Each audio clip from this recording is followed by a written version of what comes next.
আজ শনিবার সন্ধ্যে 6টা বাজে বাবা গ্রহরাজের মন্দিরে পুজো দিতে চলে যাচ্ছি আমরা।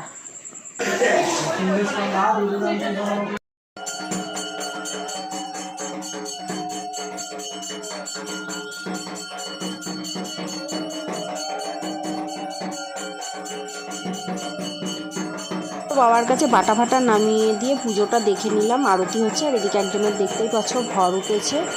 তো এই পুজোগুলো দেখে নিলাম। সব ভিডিও তোমাদের সামনে শেয়ার করতে পারিনি, কিছু কিছু ভিডিও তুলেছি।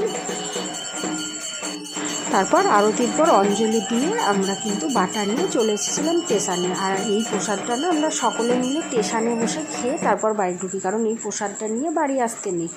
আর বাড়ি আসলেও ওই সব ফুল টুল ফেলতে আবার পুকুরে যেতে হয়, ওই জন্য আমরা স্টেশনে বসে খেয়ে তারপর একদম স্নান করে বাড়ি ঢুকি। পুকুরে গিয়ে বা বাইরে কোথাও স্নান করে বাড়ি ঢুকি। তারপরে আর তোমাদেরকে ভিডিওটা দেখালাম না, এটুকুনিই